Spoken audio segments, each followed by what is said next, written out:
y'all's prayers for Amber and I week before last. It was a trying time, and we definitely felt it. So thank y'all for that.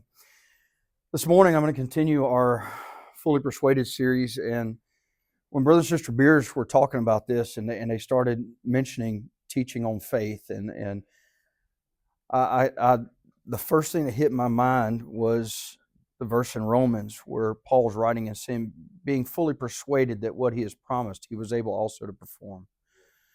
And so when she said fully persuaded, it really started working on me because, faith is not just, we oftentimes, and I'm stealing what you were saying earlier, but faith is often not the thing that we have been taught that it is by our culture. We've been taught that faith is name it and claim it. I have a need and I just go up to God and I say, God, this is my need and I believe you're going to supply it. And you just hold out your hand and it's not always working that way, is it? Those of you that are mature Christians know that oftentimes when you bring a need to God, you don't get lightning and thunder, and you don't get that deep, gravelly voice speaking down. I don't know, maybe the church I used to go to, our sound guy always, like in dramas, when you'd hear the voice of God, it was a sound man.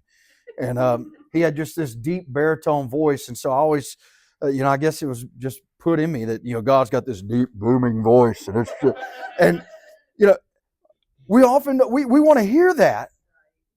How great would it be if every time you ask God a question, man, there was just that voice that is His, and it just starts to boom out of the heavens to you. Or ladies, when you're praying for your husband, that voice booms out of the heavens and he hears it too. Right? Oh, I got some witnesses in the house today. But what I'm...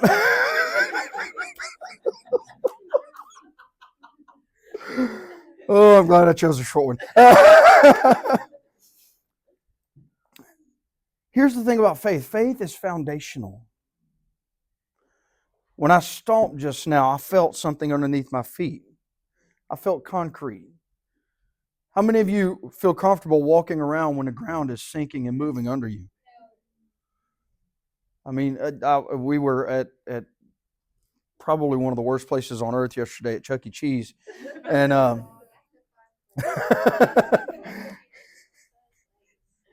and we're at a birthday party, and I'm watching these kids run around on this little play area they've got, and some of the pieces move under them. And they step on them, and the piece moves, and I'm just thinking, fat boy ain't going. Why? Because I don't like having what's under my feet move around. I don't like walking and feeling like things are off balance. I have enough trouble walking when the ground's right.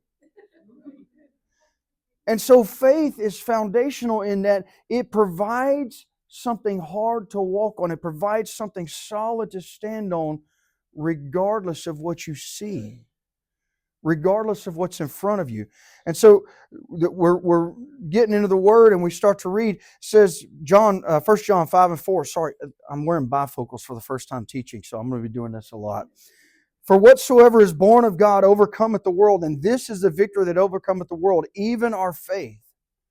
In other words, in a world where everything is shifting and turning, and it feels like it's all topsy-turvy. You're talking about the weather, but the weather's not the only thing that's crazy.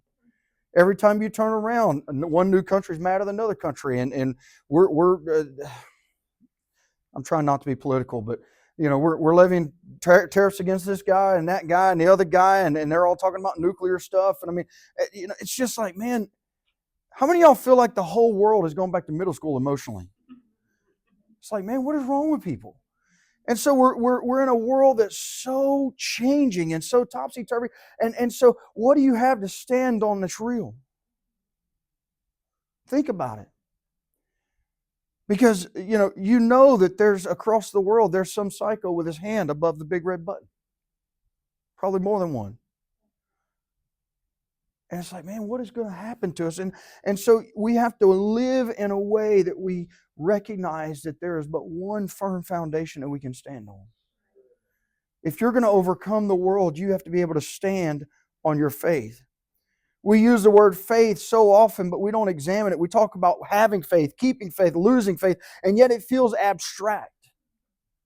Faith, what is faith? And so we struggle to teach this, but faith is not fragile, even though you can't see it and you can't measure it and you can't quantify it. It's not tangible. I can't knock on its door physically. I can't feel it. I can't pick it up. I can't carry it with me. And yet it's there.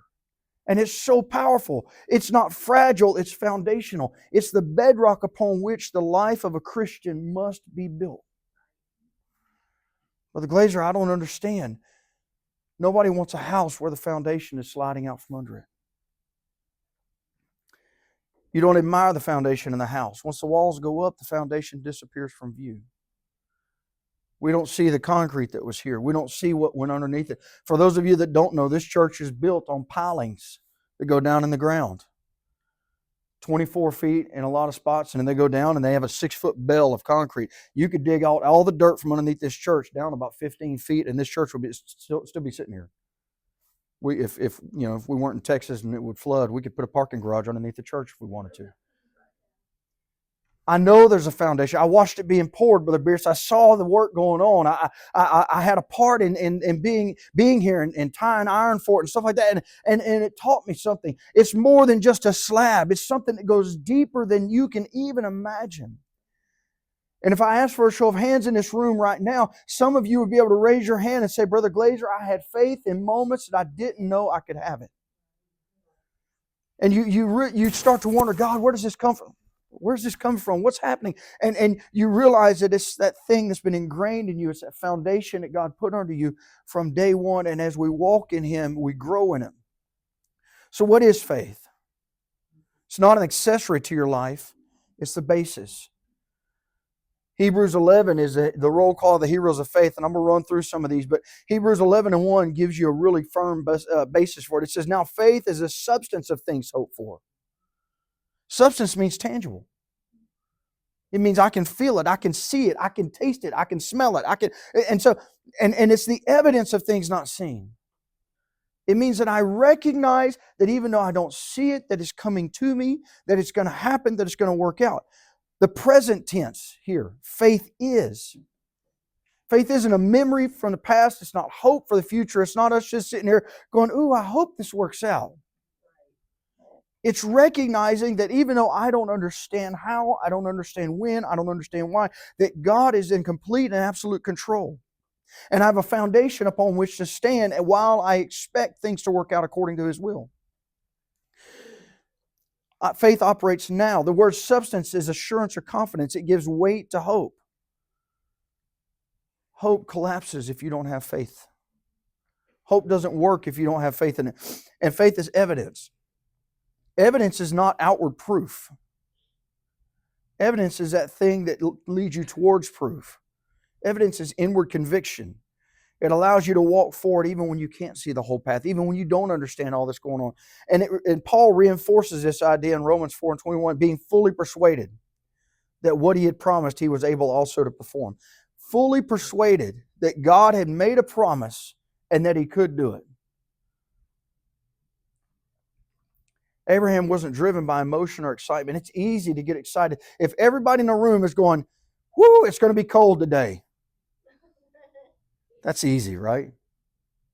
But how many of you would be convinced if everybody else in the room was going, hey, it's going to be 75 degrees when we get out of church today, Brother Bierce?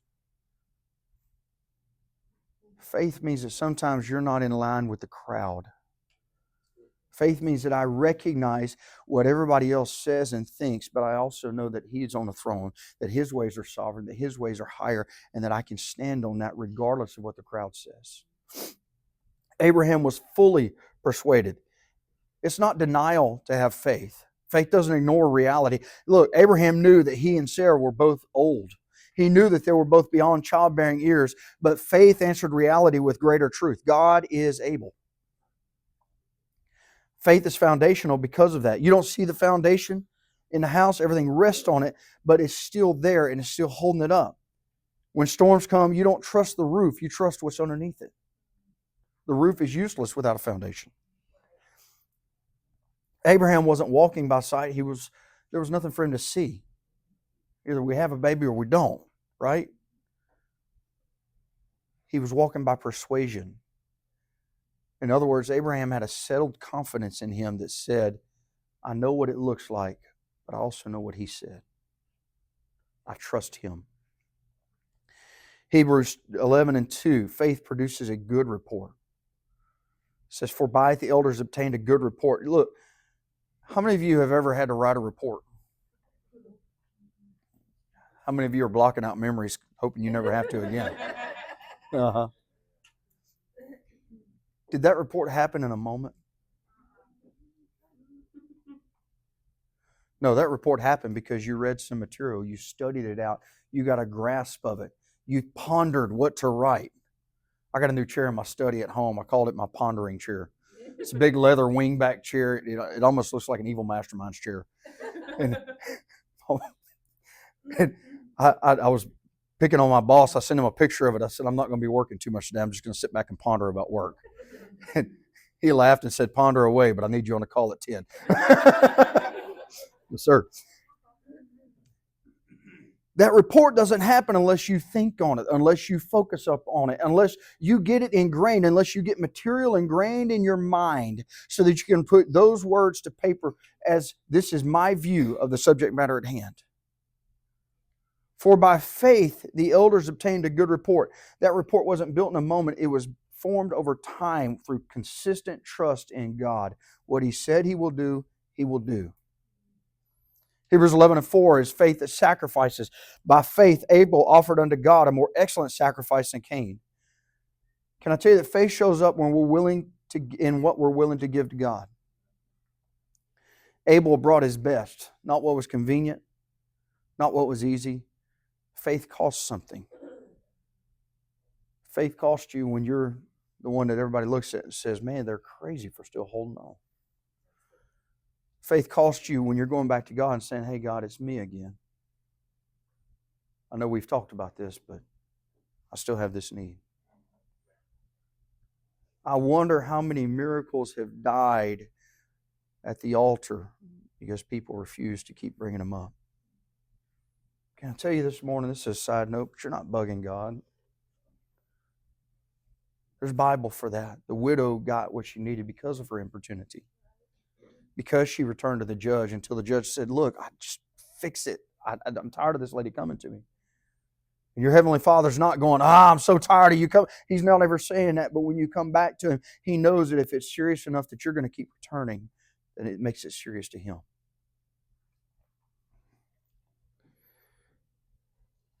Enoch had faith that pleases God. Hebrews 11:5-6. Before his translation, he had this testimony that he pleased God, but without faith it is impossible to please Him. It's not difficult to please God without faith. It's impossible. It's not one of many virtues. It's the gate through which all of your obedience passes. I don't obey unless I think there will be a result. Think about that. You're not going to move unless you have an expectation of something to happen. As I begin to walk with God and as I begin to do things with God, I have an expectation that there's going to be growth and that there's going to be opportunities for me to be used and for me to do more and for Him to open doors and for Him to close doors. That one hurts, but it's real. That there's going to be places where He's going to teach me, where He's going to show me things. And so I have to be willing to walk with God, even when it doesn't look like there's anything to walk for. Even when it looks like things aren't going my way, even when my needs are still pressing in on me from every side, I have to be willing to walk with God. Because that's my testimony. I walked with Him when it didn't seem like it was going to work. And in the end, I saw His hand working throughout it all. I walked with Him when I didn't understand how He was going to do it. And in the end, He had been working in the background the whole time. All of us have that testimony in some way. Noah had faith that reveres God. Hebrews 11:7. By faith, Noah, moved with fear, prepared an ark to the saving of his house. Noah believed God when there was no visible evidence. Faith obeys long before circumstances catch up. Think about this. Faith obeys long before circumstances catch up. Noah built on that ark for what, 100 years? Think about that. Every day, roll out of bed and go out there and start building a boat in an area where nobody cared about boats. For 100 years, Noah was that crazy old man down at the end of the block building a boat. Y'all, I grew up on a Sabine River in Deweyville. And I still remember that the Highway 12 bridge was a turntable. Wasn't a, what do you call that? Swing bridge, maybe? Swing bridge. And I always thought about this. I said, man, why do we have a swing bridge here? And they told me, back in the day, they had bigger boats and barges and ships that went up and down there. But I remember when they going up the river, and I had a little aluminum boat, man. We're just dumb rednecks on the river, we're just running up the river. And I look in this guy's backyard. But no, he's building a 60-foot long metal ship in his backyard. I'm thinking, what in the world is this dude doing? Some crazy old man up there north of Deweyville on the river decided, this probably somebody's uncle in here, I'm sorry. He decided to build him, I believe it was a shrimp boat or something, in his backyard. Like just one old man out there cutting and welding plate on it. And everybody's going, what in the world's that guy doing? But the coolest thing was, the day they had TxDOT and Louisiana the Highway Service had to go out together and work on that bridge to open it up so that one crazy old man could get his boat out. Because he got it in the water, it floated, and it ran. And so I still remember. I mean, they had it all over the place. This before we had Facebook and internet and all that. And, back in the day, you're calling people on a regular phone with a cord on it. Yeah, I'm that old. I cut the gray out. And so we go, hey man, they're moving the boat. We're talking about it at school and all that. And they let school out so we could go watch them open the bridge. Some of y'all went to small towns. Some of y'all don't know what it's like. But we got out of school and went down. We all showed up the boat ramp, watched them go out there and open the bridge. Man, this is cool as all get out. Look at them open that bridge. All those dumb redneck kids. I want to stand on the middle of it. But it was it was so cool to see this thing that we had seen start out as a bunch of pieces of metal sticking up in this guy's backyard. All of a sudden take shape as a boat and float down the river.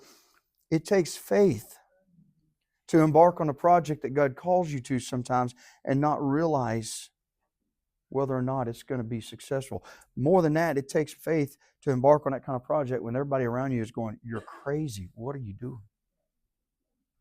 But Noah did it. And by faith, Noah saved his family. Abraham had faith that obeys without all the details. Hebrews 11:8. And he went out not knowing whither he went. How many of you like to go out and go somewhere with no destination in mind?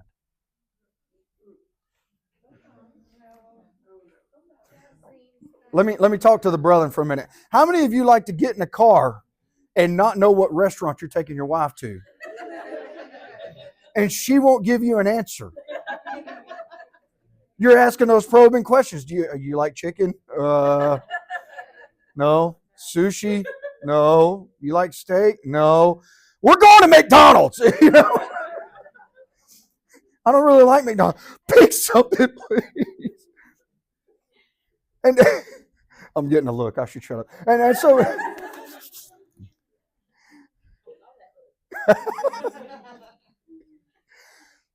we don't like going and just not knowing where we're going unless we're just enjoying ourselves for a drive or we're going to explore. Nobody really likes to take off and invest significant time and resources with no destination.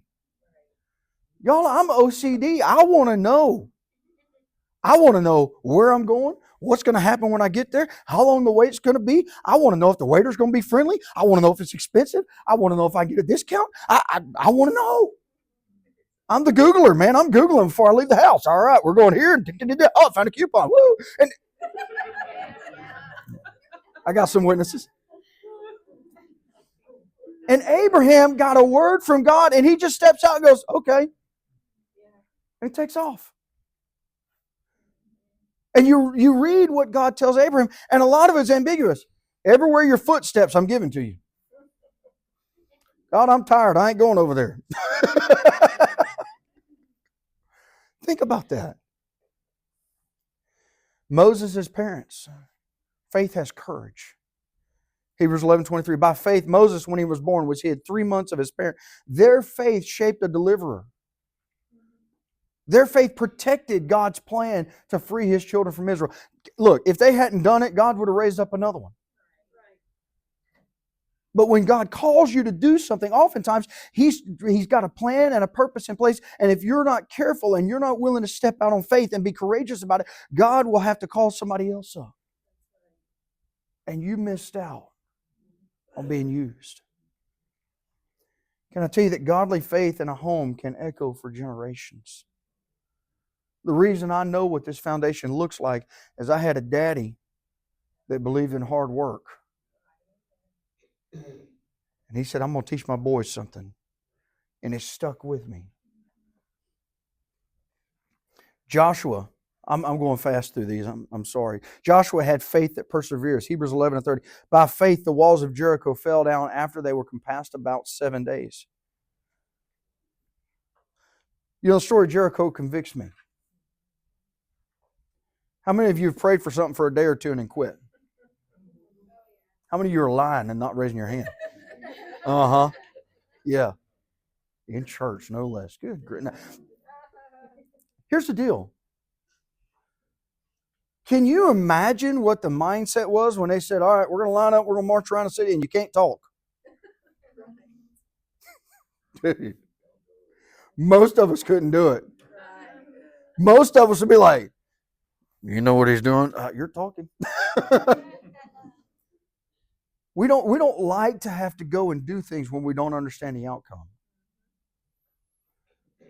And he lines them up and they walked and they marched around that city for 7 days. And on the seventh day when it fell, they saw the result. But up until day 7, even the morning of day 7, you can just imagine the growing frustration and discontent. Like, what are we even doing? I don't need to walk again. I walked yesterday. Tell your doctor that. My doctor won't let me get away with it. I don't know about yours. What are we doing? It's nothing happening. It's the same rock on the same wall. Nothing happened. And yet on the 7th day, when they broke out in the worship and when the trumpets blew and the walls began to tremble and fall down, faith began to be realized. But by the time faith is realized, it's too late to exercise it. And there were others, faith that endured. Hebrews 11:38, of whom the world was not worthy. Can I tell you today, faith is not glamorous. Faith is not fun all the time. It's enduring. It remains loyal even when obedience is costly. Even when obedience is costly. We got to get that through our heads because obedience is not cheap. Obedience is not easy. It means that I walk with Him and I walk in Him regardless of what people think, regardless of what people say, regardless of what circumstances are. It means that I do what it takes. I spend the time, I spend the money, I spend my energy and look, oftentimes it's not even about how much money you're laying out or how much time you're just like, but it's the mental load that you're carrying saying, God, I believe you're going to do this and I'm going to walk like you're doing it. Because sometimes, I don't know if I'm the only one, but there have been times when I walked in to a service and I needed something so desperately. And yet I wasn't willing to be locked in right here. Oh, I stood when everybody stood. I clapped when everybody clapped. And I sang the songs. But in my mind and in my head, I was like, God, you're not going to do this tonight. You know what? 9 times out of 10, He didn't. There will be times that God will work in spite of you. But oh, isn't it much better when He works with you? Faith gives us understanding. Hebrews 11:3. Through faith we understand the worlds were framed by the Word of God. Can I tell you, faith is not going to reject knowledge. It's going to provide understanding and comprehension. We have a responsibility. Hebrews 11:6. He that cometh to God must believe that He is. Faith clarifies your responsibilities to God, to others, and to yourself. It means that I recognize my role in this grand story as it begins to play out. God is here. He directs. He orchestrates. And my job is to follow. I don't know if it's true or not, but I read something, and it might be true. It's a little fuzzy. I don't have it in my notes. I didn't research it, but I'm going to tell it anyway because it's a great story and a great analogy. But there was a general one time, and he was facing a superior force, and they were standing out there, and he said he met with the other general, and the guy's like, man, why don't you surrender? He said, I will not surrender. He said, why not, man? I've got a huge army. I'm going to crush you. He said, we're going to win. The general with the larger army said, no, you can't. He said, you can't possibly win. He said, here's how I know I can win. He called one of his commanders over there and he said, line that platoon up and march them over that cliff. And as they started marching to the edge of the cliff, the first row fell off. And that other commander said, stop, what are you doing? He said, that's why we'll win, because my men will follow my orders no matter what. I don't think that God's going to call you to jump off of a cliff, but can I tell you that if He does, He's already provided for it. You can pray about it. Ain't that many cliffs around here. I think we're good. But y'all don't go jumping off cliffs. But in a spirit world, sometimes God will call you to do things that seem absolutely crazy. And if you know for a fact that it's His voice, you can be safe in doing it. Luke 9:23, let him deny himself and take up his cross and follow me. We have a responsibility to deny what we think, what we know, all of our human knowledge and understanding, and say, His will is sovereign, His ways are higher. Finally, there's a promise. John 14:16, I will pray my Father, He shall give you another comforter. Acts 2:39, for the promises unto you and unto your children, all that are far off. Faith helps you understand that God is still moving, still filling, still fulfilling. He gives you the Holy Ghost. It speaks in you. Look, I'm going to tell you this right now. There will be times that faith seems counterintuitive to your worldly and carnal knowledge, but I promise you, it will be, the Holy Ghost in you will bear witness to it. You will know. You will understand. So can I tell you today, faith is an unseen framework in your life, but it's so important.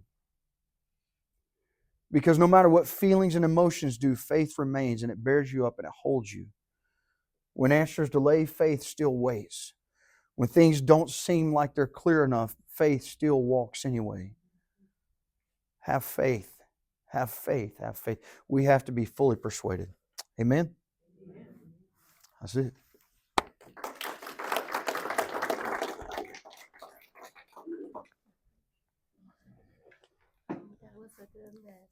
Thank you.